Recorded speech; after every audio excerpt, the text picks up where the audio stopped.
The Morning After with Joseph Kabuleta. Welcome to another edition of The Morning After with Joseph Kabuleta. As usual, we dissect the economic, political, and social issues that obtain in the country. But most importantly, we also implore you to go to our YouTube channel, The Morning After with Joseph Kabuleta.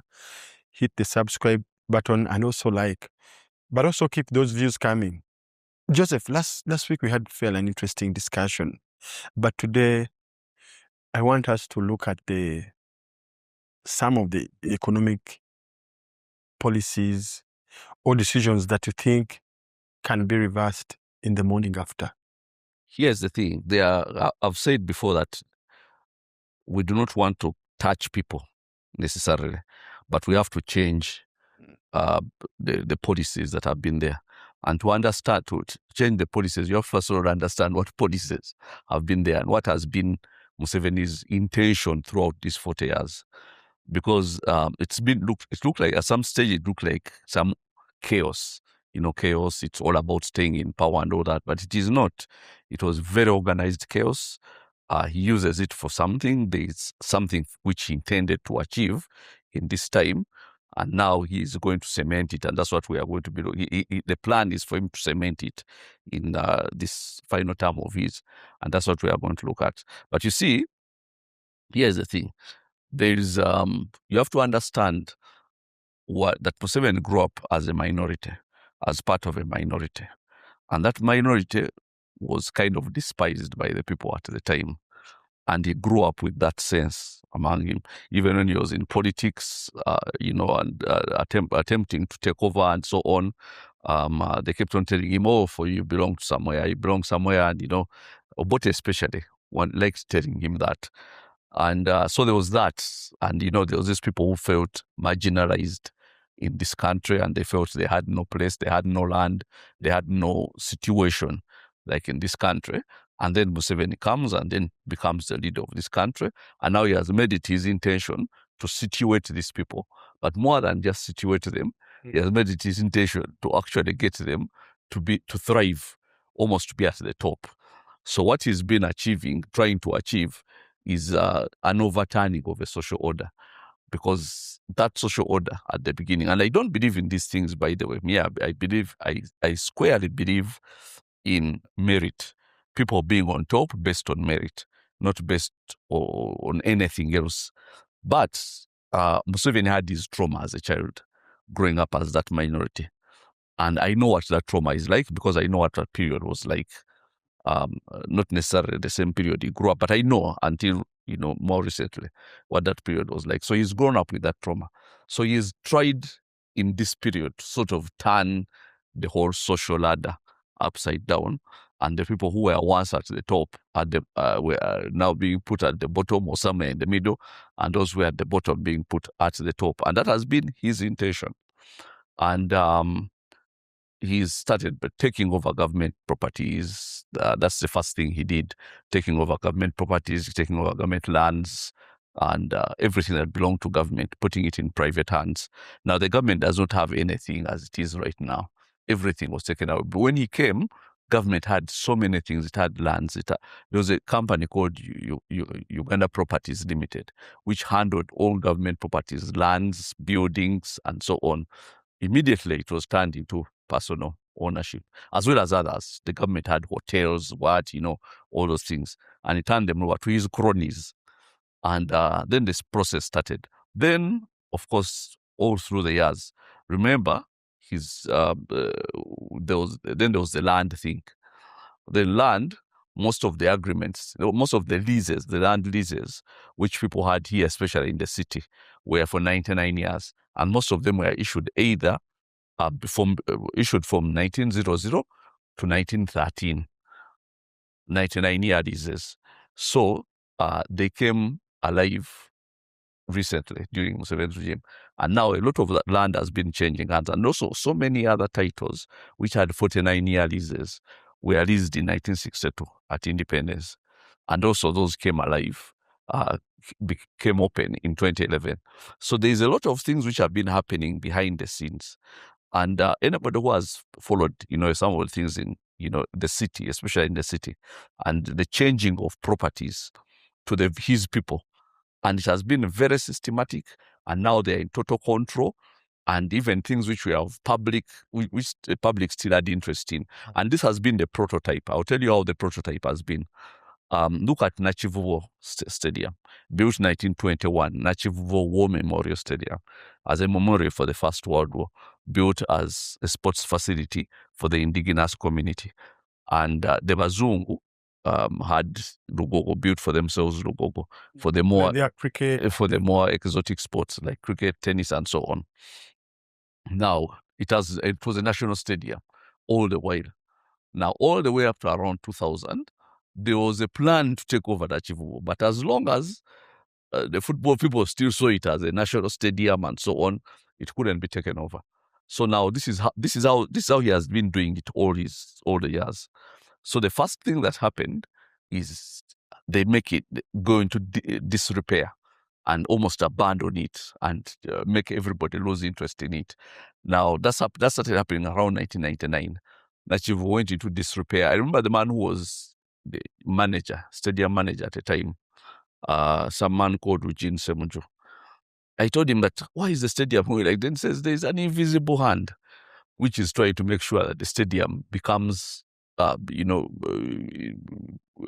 desolate and in disrepair, and so that everybody loses affection for it. People move on in their minds, and it doesn't have claimants. So you reduce its value until it has no claimants. But there was an intention to take it over. So now by the time Ham came, who of course works for them, by the time he came to take over Nachivubo Stadium, Hamis Chigundu, the football people would have jumped up and all lost interest. Now that's what he does. They make you lose interest because Nachivubo was the only place down out there at the time which had proper toilet system, a sanitation system. So they made it a toilet empire. All the people who were downtown in that area, Owina and so on, were using toilets built within Nachivubo's whatever. So there's a stadium here, behind there is a series of toilets which are being rented out. So somehow football people who had an attachment to it sort of lost interest over a period of time. By the time it got to 2010, very few people were interested in Nachivubo because there was nothing likeable there. And then that was the time to take it over. Now so many things have been taken over like that. Now that's why people who come into Museveni's government and understand that their brief is to destroy, not to build, they last longer. If you come with the mindset, I'm going to make this thing beautiful, I'm going to work and what, you're not going to last long. That's what happened to Jennifer Musi. Because they want to take over all these things in Kampala. So they will first make Kampala be a complete mess. They dig roads here, and somehow that in that mess is when ownership is turned around, and exactly the way it was in Nachivubo and so many others. Then Jennifer Musi comes, then she's building roads, she's doing what? Then they say, no, that's not what we want. Because if the city becomes good, it's going to have so many claimants and a lot of emotional attachment. It's supposed to go into disrepair. So Museveni says he blames her for his loss in Kampala in 2016. But of course he knows people in Kampala cannot vote for him and he doesn't even expect their votes. But that was just for the way of getting rid of Jennifer Musi. So she goes, but her only mistake is making the city likable. It's not supposed to be likable. It's in the process of being taken over. Okay, so it's not supposed to be like, it's supposed to be what it is right now, where they are digging roads everywhere and what. Now, where you see them completing the roads, the ownership has already changed. They are through with the taking over. So now that is what has been there. Now, who are taking over? His cronies, the very people. Now, throughout all of this, these people have also been taking over a lot of land. That explains why Museveni has fought production, fought agriculture, and fought so many. There are so many reasons why he fights agriculture, of course, because the basis of any revolution is a full stomach. People do not get involved in political revolutions when they are hungry. So keeping them hungry or on the brink of hunger is a way of sustaining yourself in power. Because all innovation and so on comes when people have food in their stomachs and food in their granaries, and they are past that level. Now then they start thinking about other things, innovation and what. Now when he came, there was no food insecurity in this country. I don't know. I don't know. At least me, I'm old enough to know that even the poorest people had no food insecurity. Okay, there was food all over the place. But now, according to their study, more than 20 million Ugandans are food insecure in this country. Now that is a plot for two reasons. First of all, it makes people stop thinking long term and start thinking short term. So when people start thinking short term, then they will get their piece of land and sell it and buy a border, because a border is a guarantee of daily income. And that's what Museveni wants. That you think of, and usually the money they make from border, you make 10K today, tomorrow you and start. it's just for survival. Now, when you sell the land, guess who buys it? The same people. And that is the intention. Because how does he guarantee that the changes he's made for his people are going to last past his regime, which is coming to an end? Is by, number one, making sure that they are in control of the land. Because the biggest resource that does not reduce or increase is land. Okay? If you put them in charge of businesses, some of them might not have any business acumen, so they will lose out. People who acquire properties through politics usually lose it when they lose the power, because they never really got it through their business acumen, so they do not know what to do. And I saw a lot of that even in Kenya, when there was a lot of Kalenjins who had all this property when Moi was in power. Within 10 years of Kibaki, most of them had lost it. Nobody took it by force. Most of them had lost it because they did not get it, the proper way. As in, they did not get it through business. So without government contracts, without favors, without patronage, they would lose it. So, but the one thing that you can guarantee, if you're going and you're saying, I want my people to be in control, the one thing you can guarantee that at least they will have a measure of control is land. Now that's why he's fought a battle over land, and it has been coming over a period of time, suggesting all sorts of things over land. And I've been seeing the suggestions coming from different people.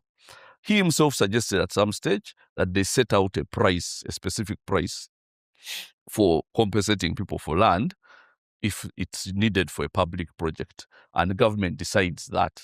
Not the market forces, government decides. So if you have a piece of land and they want to build a road or something there that's of public interest, government decides how much they are going to give you, not you deciding or the market forces around.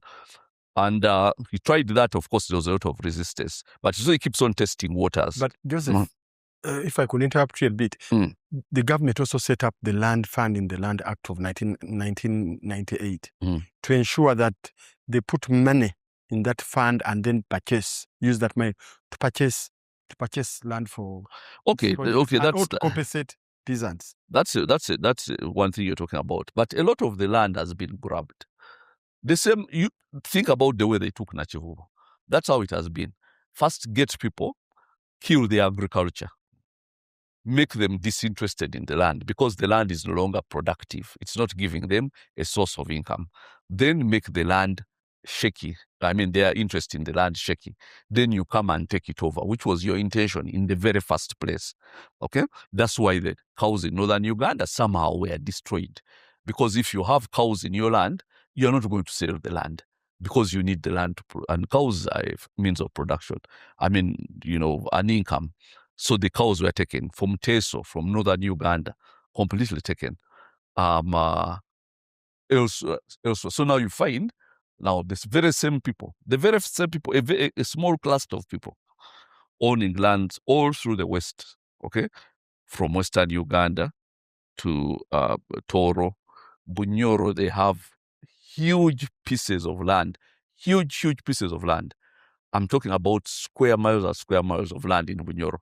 And none of it was acquired through sale. For instance, in 1998, you remember the Buseruka rebels. You remember that story of Buseruka rebels?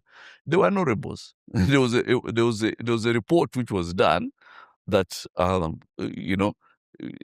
I was thinking, rebels in Bunyoro. And they said would ADF did out of recruitment from Bunyoro. that is rubbish. I was saying, who would go and set up,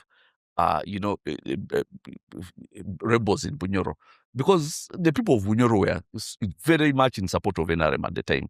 That's not a place you could set up, a rebellion.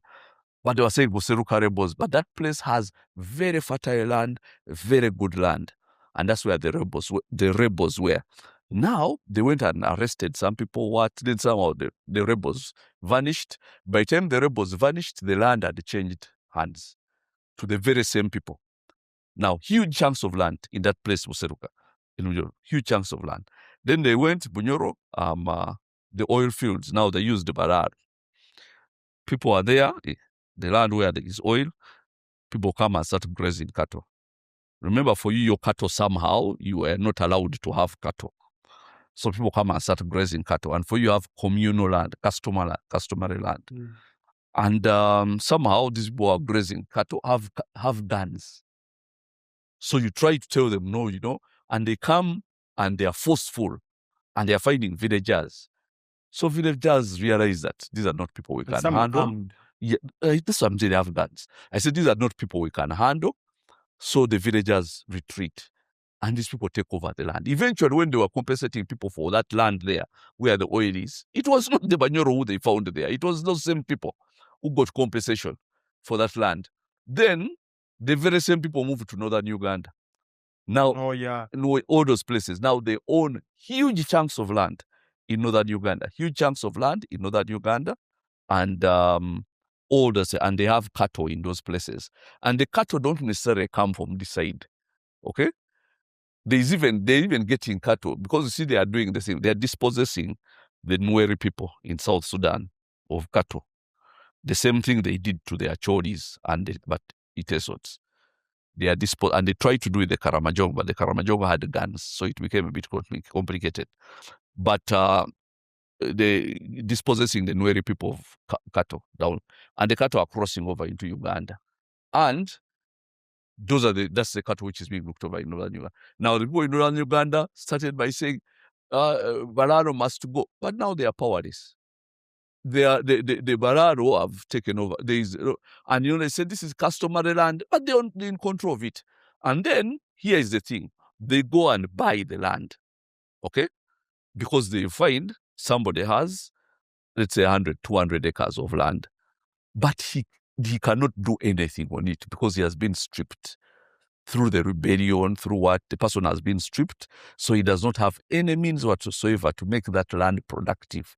So people who come, who have cows, who have been allowed to have cows, come and they will sell a few cows and buy the land. Then you say that the land was bought at market price, so there was no, forceful taking over. There's even a sales agreement. Yeah, there's even a sales agreement. There's no forceful taking over. But you see, there are so many ways you can cause injustice. You understand? Because you ask yourself, okay, how come those are the ones who have cows? What happened to the cows in northern Uganda? But you see, if you have a force behind you, which is dispossessing certain people and letting others possess, it's easy. Now what they want right now, and this is going to be a major factor in these years. So you see, when people what they want is to consolidate. Now you see, in Museveni said, what was his slogan in 2021? Securing the future. Securing the future. Now you think that those are just words. They are not. He's talking about his people. Okay, I'm securing the future for a particular group of people. That's okay. Yes. He's talking. That is not addressed to you and me. It's addressed to certain people whose future he's securing, and he did that by making, in that period of time, the amount of lands that they have taken over. Go to Sebe, 65,000 acres of land between Sebe and Karamoja, which used to belong to those people. First of all, people came there. They started, some violence there. People had guns. The people retreated into Kapchora town. The land was taken over. 65,000 acres of land. I went there. The people were saying they had a whole community of people who had land there, and they were saying they want to take him to, government to East African court and so on. And somehow it failed because there was nobody. First of all, they voted NRM and what, and getting them to think, when you somebody who is being dispossessed is running to the dispossessor. That very thing that, who is that communist leader who said you strip a hen of its feathers and it comes back to you. Those people remind me of that. Because, Stalin, was it? Yeah. Lenin. Stalin. So, because those people remind me of that. Because you go there, they can't think beyond NRM, yet NRM has impoverished them. But still, they can't think beyond it. And getting them to even... And that's a big problem. So, they took over all that land there. Northern Uganda, Lango, Acholi especially. Huge chunks of land taken over. A bit of Karamoja, a lot of land which has, a lot of minerals. We shall be talking a bit about that in consequent shows. So now these people are in control of. Then they went to, remember APA? That, Land conflict. Yes. The conflict was caused on purpose. By the time the conflict ends, the land has exchanged ownership. That's what happens. They use conflicts the way they did in Buseruka. They use conflicts, then they are rebels, apparently rebels, then the rebels vanish. But by the time the rebels vanish, the land has changed ownership. And that's what they do everywhere. So here in Kampala, they use squatters, or largely in Buganda, they use squatters. You have a piece of land, which is somewhere and so on. Somebody wants it. Somebody who has power wants your piece of land. What does he do? He sends squatters there. Remember, the law gives squatters some sort of, They've been there for 12 years or more, I think. No, even just be there. Gives them some power. Some power. So, ownership power. So if the guy says, I'm ready to pay you sur. So the guy comes and enters your piece of land and is there. Then the land falls in value. So now you're forced to sell because they are squatters. You're not even the owner of it. You're squatters, so you're forced to sell. And then when you're forced to sell, you'll find one of them who has power, and then you'll come and say, if the land, let's say, was worth, I'm just giving a figure, if the land, let's say, was worth, let's say, 1 billion shillings, the person will come and say, but you see, they're selling me land with squatters, and I have to compensate the squatters to get them away. So I'm going to give you 300 million, or even less. And because your hands are tied, you will accept the 300 million and you sell at, a markdown. And what does he do? Because he has power. The next minute, they say it's a wetland. They come and blow off everybody and what? Because for him, he has power. So the squatters suddenly have no rights when the land exchanges value. So they've been doing that to, this land. But now, the issue is, how do they consolidate this? This is now what they're talking about. So you say, that time you were saying, securing your future, 2021. Okay. Now, 2026 was protecting the gains. The same people, now the others we are securing, now we are protecting those gains. And the same gains have gone to a particular kind of people. Yes. Those people, now those are the very same people whose future you're securing, those are the very same people whose gains he's protecting. And how is he going to protect them? By trying to entrench it in law. Entrench the grabbing and make sure that the grabbing is entrenched in law and it cannot be reversed in the morning after. That is the intention. Before we go into what we will do, but that is the intention. Now, you've heard them saying there. Now, there's this man, Mayanja, who has been the Attorney General, who has been the lands minister. And when they tried those things, he was fighting with Uganda because the biggest resistance, of course, is going to come from within the Uganda kingdom. So he has been running battles with Uganda over land, saying the Kabaka has no land, the 9,000 square miles are all rubbish, and so on. And, saying the Buganda Land Board doesn't exist in law. Yeah, he has said so many weird things. And of course, he's sent by those people. And when this whole thing is over, even him, he will be landless. Okay? He's just being used, just like everybody else. Even he will be landless.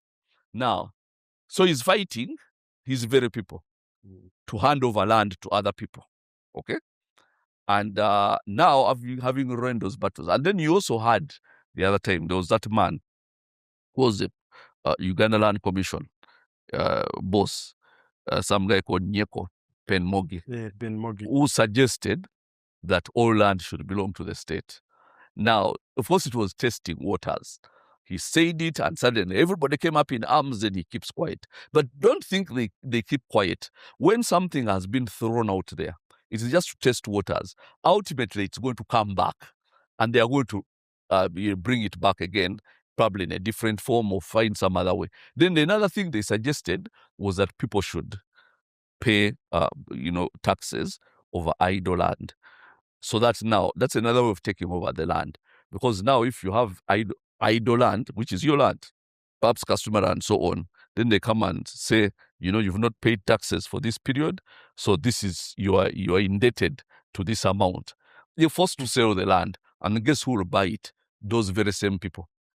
Okay? So now, there's a whole thing. Eventually, people who are landless are going to be the biggest landlords. And now they are protecting the gains. Okay? Now, the man who was fighting with Uganda is now the Attorney General. He's here for a reason. And he's still talking things about land. You would think there he was speaking as the land Minister of Lands. But now he's the Attorney General. He's still talking things about land. And he's here for a reason. And they are trying to entrench that in law so that it cannot be reversed. All the Kavuyo they have done. Let me tell you, this Kavuyo has extended for so long. Remember the departed Asians property custodian board? Yes. There was double compensation or triple compensation. And people who were getting lands which do not belong. Some of the things I've read, do you know there was a parliamentary committee led by Honorable Ibrahim Kasozi, who even wanted to go to Canada, and especially Canada and the UK, to see these people who were apparently had given powers of attorney to some Indians here who are claiming it and taking over huge, properties in the city. Yes, Bombo Road, the Hoima Road, Kololo, Old Kampala, Martin Road, all those places, Namirembe Road, a lot of properties there which used to belong to Indians. So the committee wanted to go, and they were actually onto something, because there was a very clear in the Uganda Gazette showing that Armenia had compensated people, and those people are the ones who had apparently given powers of attorney to somebody to come and claim the land. Yet in the Uganda Gazette, it was, I think, 1976. I even read it. I got a copy of it and read it, to saying that they had been compensated. So there was a lot of, Kavuyo there. But then the people there's a man who got about 1,000 properties in this city. Is One he man. Ugandan? He's an Indian. In India. Yeah. 1,000 properties. About 970 something properties here in this city. Okay? Now, when these people said they are going to go to Canada, he pulled a lot of strings to make sure that that committee does not go. Because if they had gone, they were going to discover things which were going to be very dangerous. So this whole thing has been, when we wake up after the nightmare of Museveni, and we realize that, first of all, I know he's trying to use this thing to protecting the gains. They have made gains, so he's trying to use it to protect. After the future, what people don't understand is the man is still living out his trauma, the trauma of living as growing up as a minority, and perhaps being treated in a way that wasn't so nice. So he still has some trauma in him. It's almost as if he's taking revenge on the country. Okay, now by the time he in his plan, he wants to ensure this is turned into law in a way that it cannot be reversed.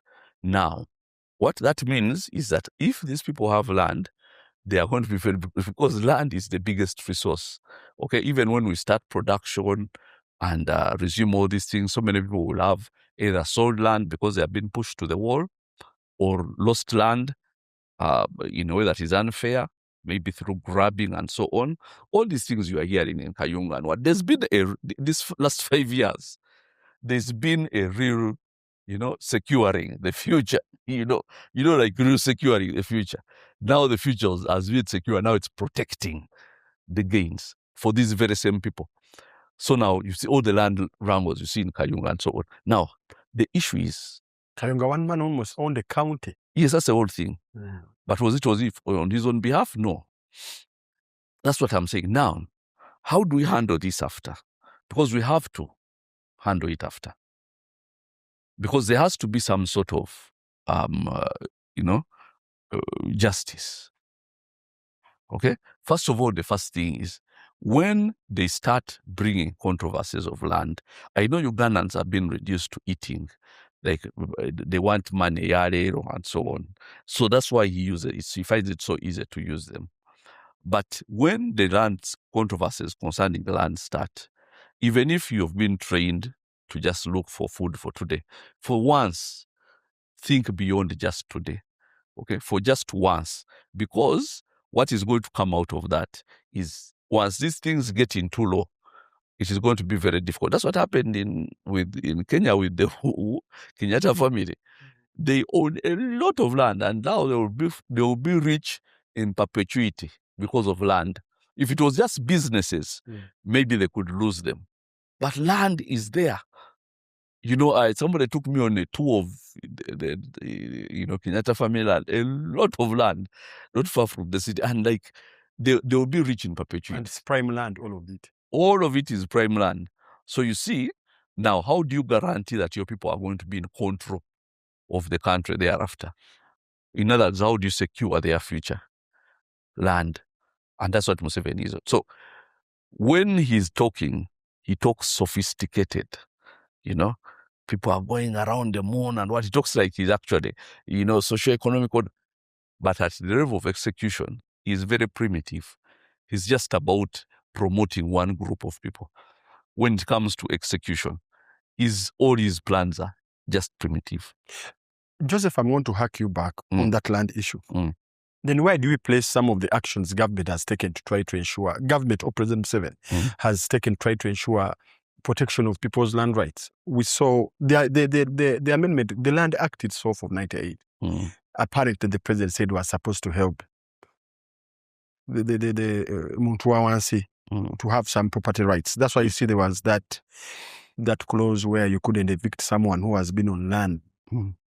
Secondly, the president has set up several committees, the Bamugamere committee and everything. On the face of it, it appears like he's really concerned about ordinary people having some rights over the land. How do you reconcile it with what you have just said? Those actions? No, always with every action, look at the outcomes, because that is where the story is. Not at the execution level, not at the rhetoric level. Look at outcomes. So now, what has that thing done to land? Haven't people taken over huge chunks of land? The division of districts. In Bunyoro, he went and played them one thing. The first thing he did is he separated Hoima from Chikube. Okay? And they created Chikube district. That Chikube district has been taken over, almost all of it by them. And now the people, the Banyoro in Hoima, have no say. It's almost like no say. So it has been taken over. Then they put, LC5s there, who are there. Like it's a complete, you go to Chikube, people are having square miles and square miles of land, and it's the same people. Okay? I was talking to the LC5 chairman, who is currently deceased, of Chikube. And he was telling me, and he's not even, tribalist or anything, but he was telling me he was shocked to see that people came to him with a dispute over square miles of land, and none of them can speak any indigenous Ugandan language. They can't even speak English. So they're foreigners? I don't know about that. They have national IDs. But they can't speak any indigenous national language. They can't speak English. They can't speak Runyoro, which is where they stay. They can't speak Luganda. They can't speak anything. Okay? Most of the people there either Bachiga, so they can speak Ruchiga. They can speak at least one indigenous language. That's what yes. Yeah. But these ones cannot speak any indigenous language. And they can't even speak English or Luganda or Runyoro. but they are there and they have square miles of land. And I was told that by them. So now that is Chukube district, they divided it. Then he went and told there's a place called Vugungu Near the lake. near the lake.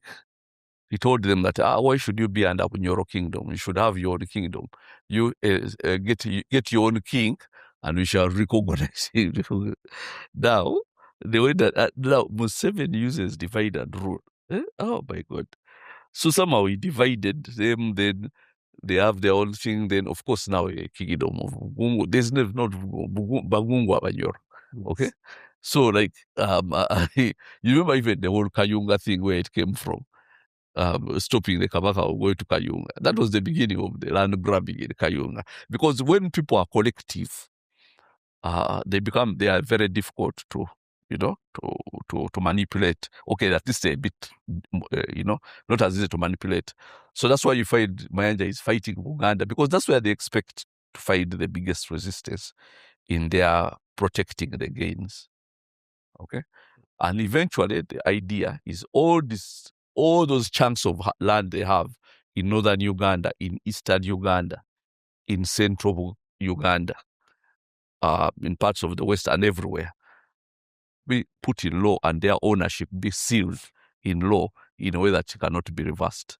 Then I think Museveni will have done his bit and will have his revenge on this nation of Uganda that made him suffer when he was young. Because he seems to have a grudge against this country. He anybody who comes and wants something good for Uganda, he will make sure you don't do it. If he gives you a ministerial post, just go there and eat money for yourself. Don't try to think that you're there to do anything positive.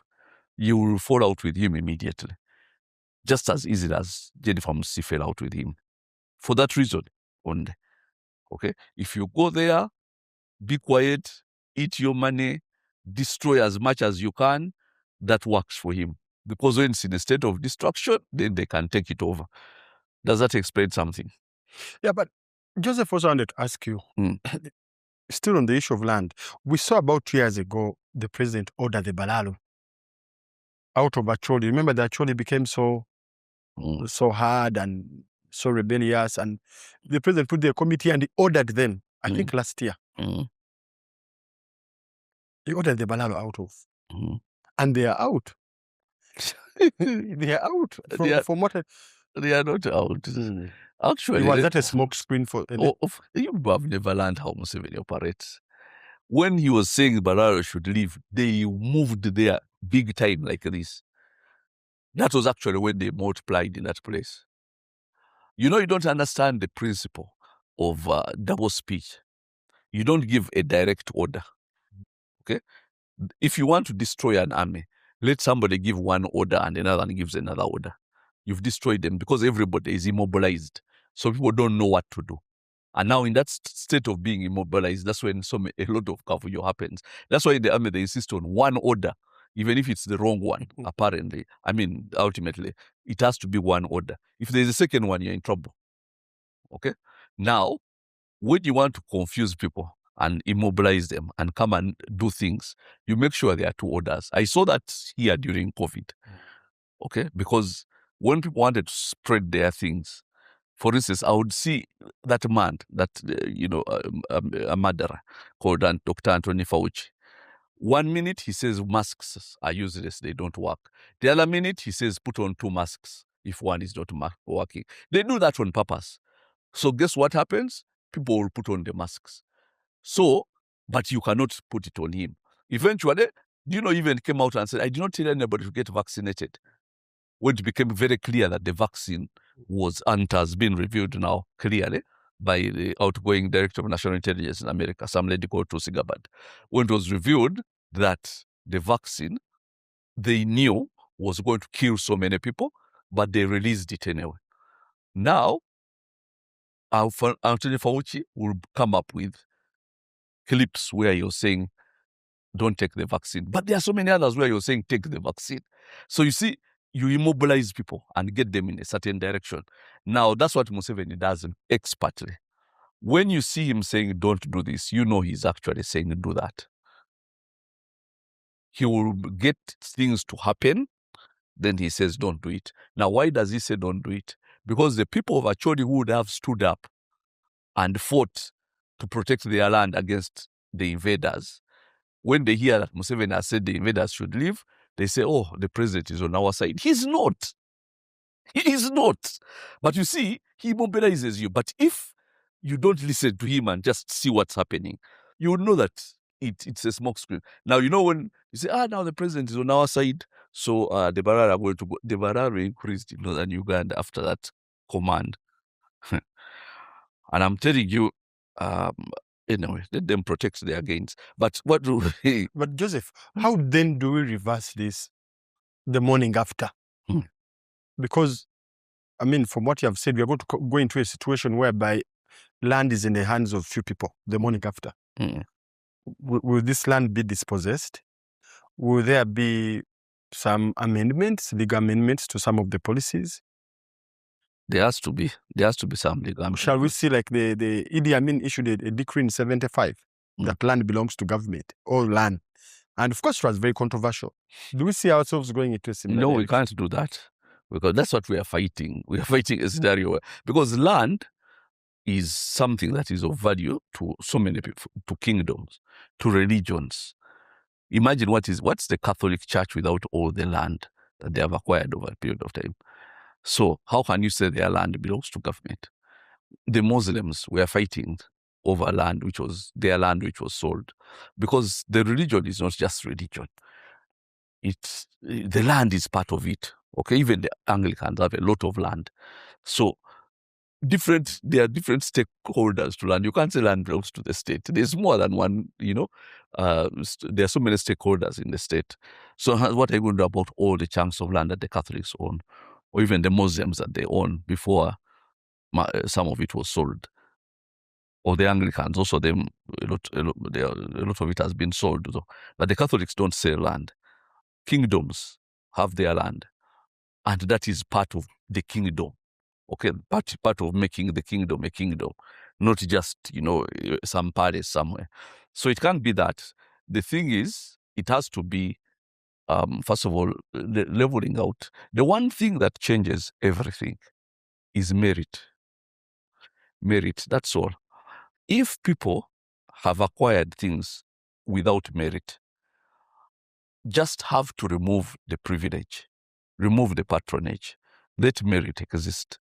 Within a short time, if those people do not have the ability to sustain that worth, they will give it up willingly on the market. That's what happens. It's almost like saying, we are running a race, let's say 10,000 meters, okay? And then I'm running with Cheptegei. But you first tie Cheptegei down, and I start running, okay? And I run, and I run for 5,000 meters when he's still tied down. Then finally you release him. He will catch up with me and overtake me, okay?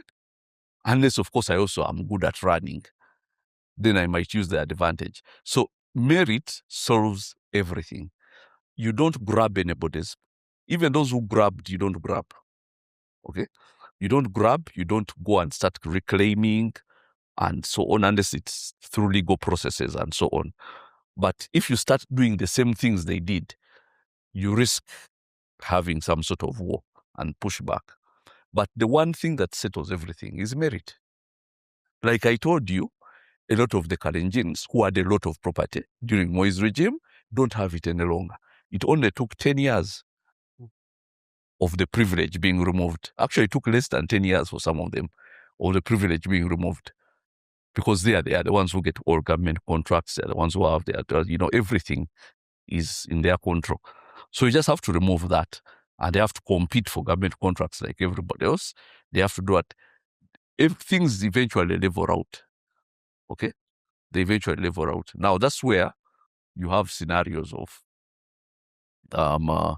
that's what the South Africans did too. What these people are trying. But also, we have to fight and make sure they don't protect these gains. There has to be some sort of pushback at this level of protecting the gains while they are still in power. We cannot just fold our arms and say, let's wait for them to leave power, even if that is going to happen very soon. Okay? But there has to be some sort of pushback right now. The trouble is that so many Ugandans don't know where the real battles are. They are focusing on things that don't really matter, that are going to change tomorrow, and they are gone. But now this one has the ability of staying for long.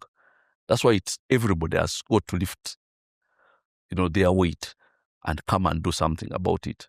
This is why I've actually taken time in this show to discuss it, because of course there are so many people who would know this, but they have to know that if you want to summarize Museveni's presidency as easily as possible, this has been it.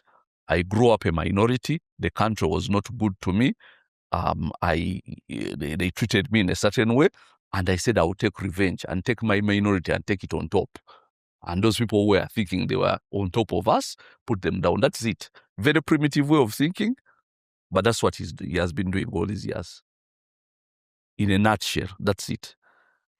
When you look at what Mugabe did when he was trying to repossess land from the British in Zimbabwe, do you think that was a rational way of handling the issue? Mugabe's issue was different. Remember when he dispossessed a lot of landowners? Yes, Mugabe's issue was different. Mugabe was taking land from people who had grabbed land. Now Zimbabwe has been made to pay $3.5 billion to compensate the British farmers, yet the British farmers came and stole the land. They did not pay a coin for it. And in some cases using force. No, not some cases. They used force. They would the colonial government would say, between here and how many miles, we don't want any indigenous person or Bazung. So they just took the land. And then they used it for decades. Then when Mugabe came and said, now we want the land for our people, then they came and said that, he grabbed the land, they should be compensated. They should compensate the Zimbabweans for all the money they made in those decades when they had grabbed their land. But you see, because they put sanctions and what, and of course they made the economy collapse because of sanctions and so on, he was forced to compensate just to be allowed back into, proper trade and so on out of sanctions. But that was theft. That was real theft. And Mugabe had a point. They were saying you grabbed land, and you should have taken it justly. He says, when does justice start? Does justice start now and we ignore everything behind, or do we go back to when you also stole the land? And the justice starts counting from there. You see, it's the same thing with northern Uganda. People selling an acre of land at 200,000 shillings. How did that happen? Because something happened which was unjust. They were disseminated by war. There's war, but then there was also a deliberate effort to make sure that land is not productive. That's why we're importing tomatoes and onions and what? Because they don't want the land to be productive. Because there's a deliberate attempt by a Museveni government to make sure land is not productive, so that people sell it at giveaway prices, and then the same people acquire it. And by that, we tell even this parish development model, which they go and give people, okay? What happens is that it has caused so many people to lose property instead of gain. How? Good question. Somebody has his piece of land where he plants his matoke and so on, and so he has at least food and so on, but there is nothing of extreme commercial value where he is. Then you come and give him money, and so he has money in his pocket. So for that period, he gets used to money. So he gets used to expending money. Then the money gets finished, and he has not done anything with it. Do you know what he does? He's going to go and liquidate his piece of land because he wants to get money. And I've seen that happen so many times. So somebody was existing properly without that level of money. Then you give him money, then the money makes him lose even whatever he already had. So if you want to, there are so many people who just giving them money is going to make them lose even what they had. Somebody, let's say, had, some properties and what, then he gets used to having money in his pocket. Oh, when the money gets finished, he starts looking around for what it is he's going to. And that has happened so many times. So even the parish development model has worked against so many people. Not that I'm saying they shouldn't, give it. because I don't want people to get angry with me in the villages and so on. But there are better ways you can help people if you really wanted to get them out of poverty. Okay? But the issue here is land. That is the resource. Okay?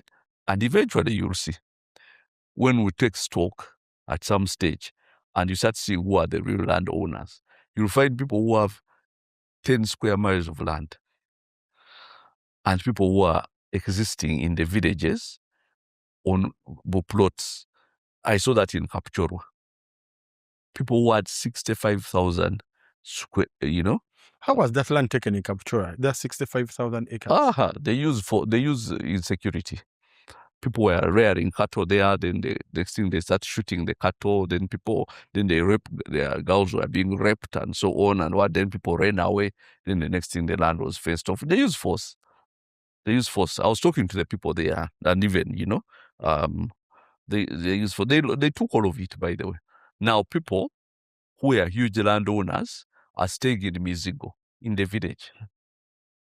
So you find Mizigo in the village, where people used to have land, because it has been taken over. Now the land in Kapchorwa, it also has gold and other things, that land. So there's no way they could let them have it. Not in Kapchorwa, in Sebei, whatever. First of all, some of those places, if you've been to some of those places. I've been to every part of this country, Joseph. You've been to Queen. Queen, where you travel at 2 kilometers. I know where they've made the road. You travel at 2 kilometers per hour. And it takes you 2 hours to move it. But you see the beauty. So, I know, we'll talk about that. But this country is beautiful. This country is beautiful. Now, when we do this justice thing, you see, because a lot of people think about political justice, very important, okay, to get freedoms back. This morning I was in a court at, attending Lukwago's, bail hearing, and I'm thinking the man is not looking good. You can't, okay. It was sad. There was no need whatsoever to even send him to prison for even a day. And then, but I don't want to go into that. But that's also another major thing. So we get, the justice in that area. But then we also have to get a bit of justice in the area of resources. Okay? Because there are resources in this country which people will never know what they have.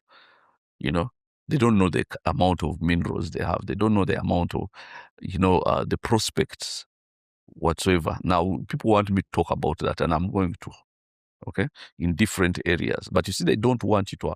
Let me tell you, if there's one reason why I was not allowed to stand for presidency, even if I was absolutely ready and got all the signatures and what, is because they don't want me to talk about that.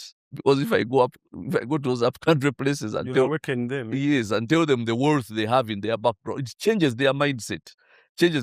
And then they knew the presidential campaign was going to be a platform for me to do that. So they decided they don't want me to stand. But I don't need the presidential campaign. I can speak. I still have my mouth. And I said, I still have my mouth and I'm going to speak.